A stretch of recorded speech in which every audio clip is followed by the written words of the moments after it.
I know it's a lot right now, but we need to talk about the Shield of the Americas. That's right, we have another transnational organization which serves at the behest of the Trump administration.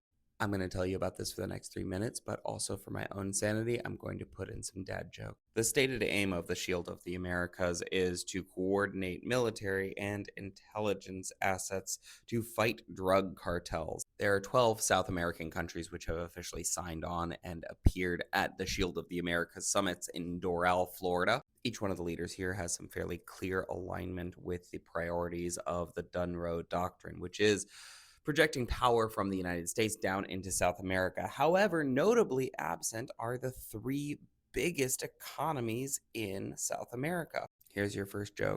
Parallel lines have so much in common. It's a shame they'll never meet.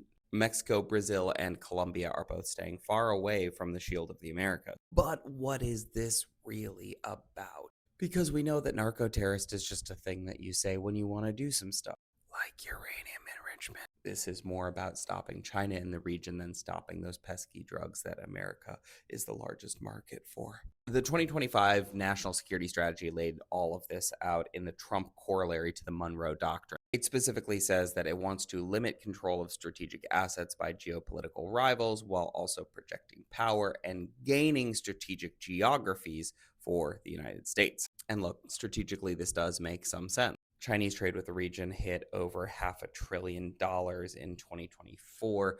And on top of that, they own a ton of port. US supply lines are actually pretty short because we don't need to import many things from outside of our hemisphere. China does. Moreover, they need access to lithium if they want to continue dominating in the EV space. And that is all in the lithium triangle between Argentina, Bolivia, and Chile, all of whom are a part of the Shield of the Americas. But there is a strategic problem here. That's because this administration has decided to threaten its way into transnational deals. It has also abandoned the previous structures of transnational organizations to make his own, essentially. If this sounds like the so called Board of Peace in Gaza, well, it looks a whole lot like it, doesn't it? Protecting American security by making great relationships in the Western Hemisphere is a really good thing, and we should do it. We shouldn't do it at the end of a gun like we did in the past, and we certainly shouldn't do it at the end of a new transnational organization like we're doing it now. Not saying those things don't work, they do work, but in the short term. If we're serious about the United States being more secure, then we need to have strong relationships with everybody in South America,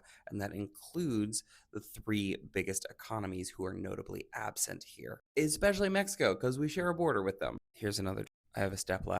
I never knew my real ladder. Anyway, this whole thing is silly. 2 out of 10 diplomacies. Share and subscribe.